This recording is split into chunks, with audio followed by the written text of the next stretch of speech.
So, I've been doing some research during my time at MIT on college attendance in the US.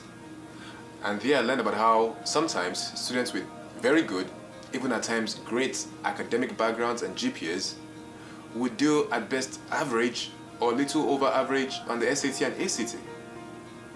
Now, this is not because they are not smart kids. It's because they really don't understand how the tests work. They either take whatever little prep is offered by their schools, or they attend group classes at national chains like Kaplan or Princeton Review.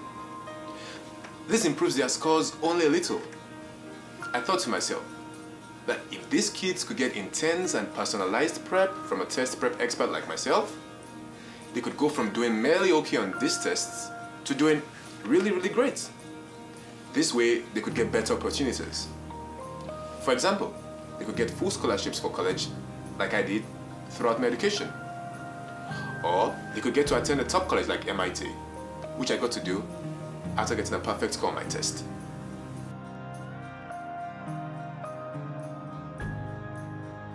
There are really three ways in which we stand out. Number one, for us, it's personnel. That means, for example, that we're really big on one-on-ones.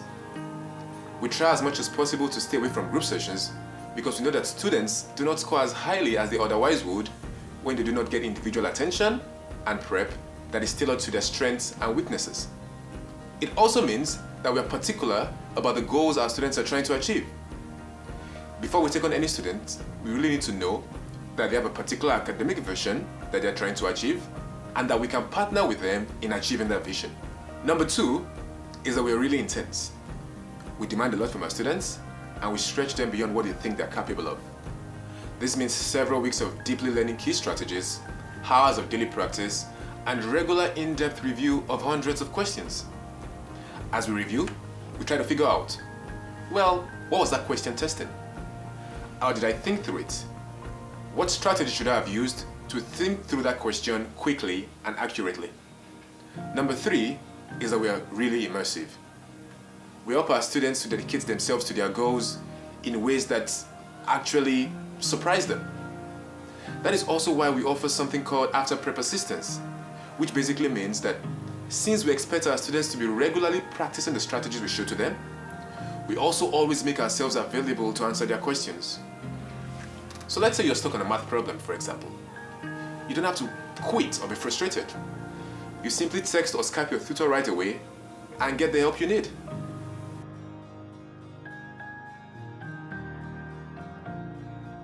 Well, number one is content knowledge.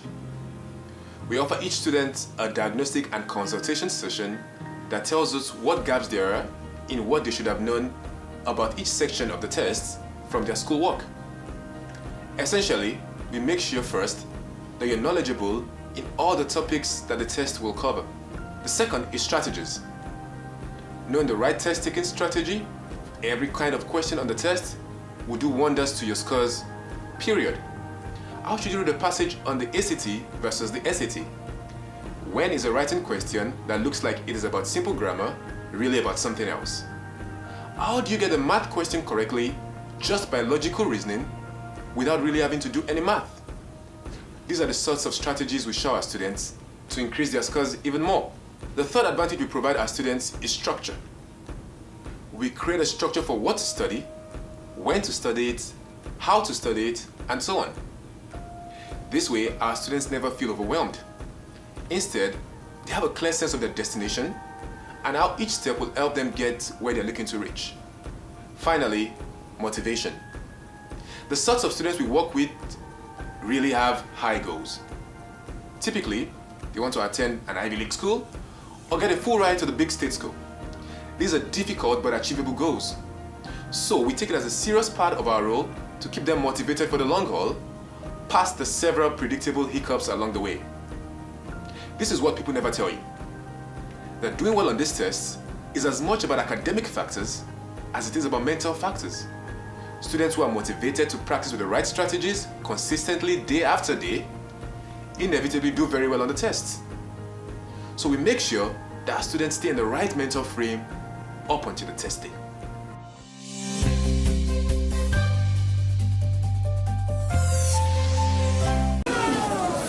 So I'm taking, like, last year I took human geography, and like in 10th grade I'm going to take world history. But a lot of colleges don't accept those as like credits. So is it still smart to take world history as a class? Good question. What grade are you in? In the 10th grade, okay. So have you started looking at the colleges you might want to go to? Okay, good. So what you want to do, especially if you're in the 9th or 10th grade and you've started researching the colleges you want to go to, what you want to do is twofold. Number one, do your research. If you go to the admissions page of many of these colleges, they will list out the classes they take for you. They would say we want 2 years of this, 1 year of that, this and that. The second thing you want to do as a follow-up is actually call them. They look forward to that. The question you just asked me, you want to ask college after college. The reason why I say that is because different colleges have different policies, right? So what one college might be flexible about, another college might be very rigid about. You might call the admissions committee, and during your conversation they might ask, well, what do you want to major in? And you say, I want to major in XYZ. And they will say, well, for this particular major, actually you don't need this, you can come and take it on our campus, right? Because that's that particular college's policy. So what you want to do is do your research and then call them for more information. Did I answer the question? Alright, good. Oh boy. Alright. I'll be back to you, sir.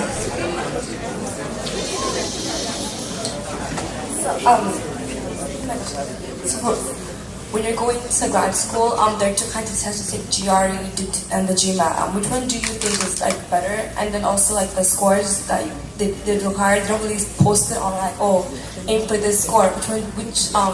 How high do you think you should aim for when you're taking those tests? What do you want to go to grad school for? Okay, good. The reason why I ask that is because it really does depend on what you want to go for. You might want to go for MIS like she wants to. You might want to go for your MBA. You might want to go for like a master's in a particular engineering area, so maybe chemical engineering. It does depend. I know the GMAT is required by many MBA programs, but more and more these days we are seeing that MBA programs are open to the GRE, okay? Now for the MIS, I'm pretty sure all you need to take is the GRE, because the GMAT is just for like management, MBA, and those kinds of things. In terms of the score you need to get, it really does depend on what kind of school you want to go to, okay? It depends on just the rigor and the selectiveness of the school that determines how high you should aim for. I'll tell you a story. I mentioned before that typically you don't go to MIT from where I started off from. Well, what helped me? I got perfect scores on the GRE, alright? So if you're trying to go to MIT from there, you need all your jobs to be perfectly lined up. Like, you can't be playing. Like, there are just way too many people trying to get in, right?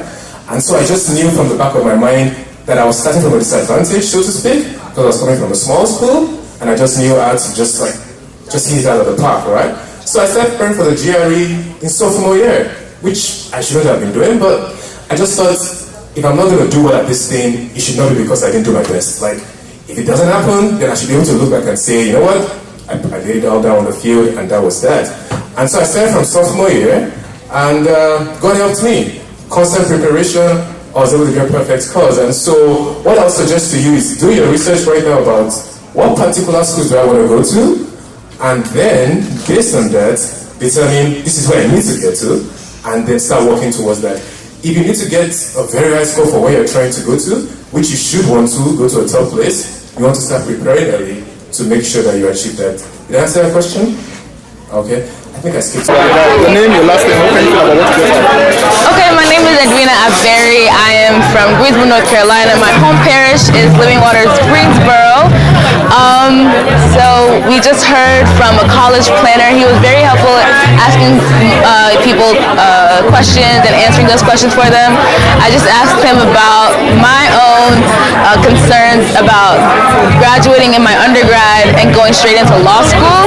He was helping me decide, before a lot of graduate programs, it's better for you to have a little bit of experience into whatever program you're intending to go for graduate school in.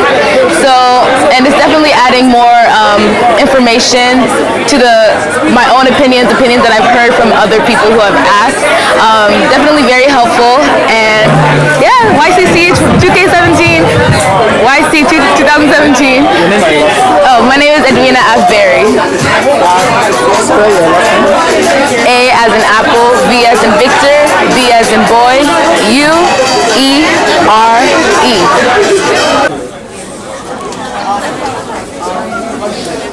What advice would you give to a graduate student trying to get a graduate scholarship?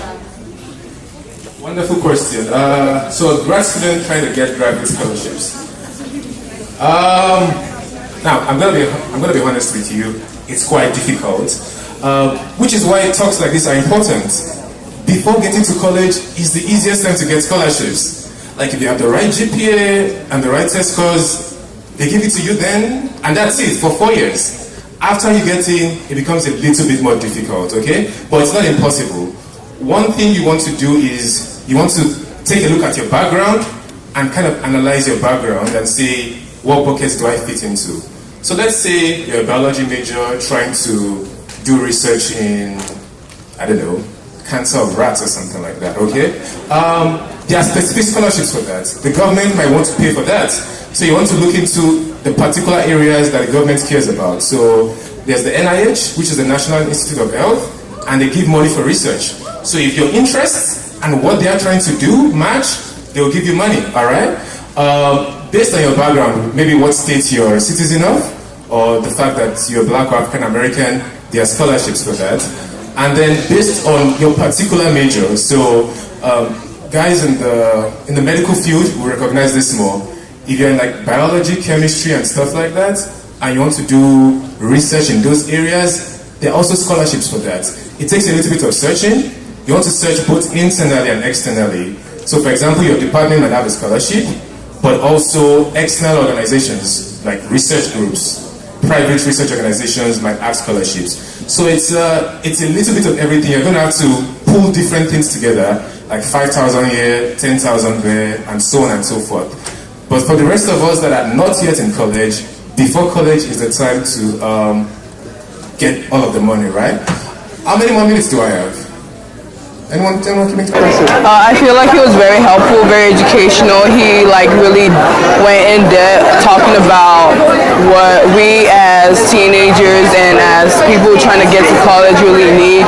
And I feel like it was not just talking about the Christian part, but the actual experience, the steps, the planning, and the strategies you need to do, and the things you need to get done. And I feel like that's really helpful, and that's really what people going through this moment in life really need to hear, and I feel like that was really great, and so I think he did really awesome. Thank you. Oh, my name is Okpaoluwa Malikiama. Okpaoluwa Malikiama.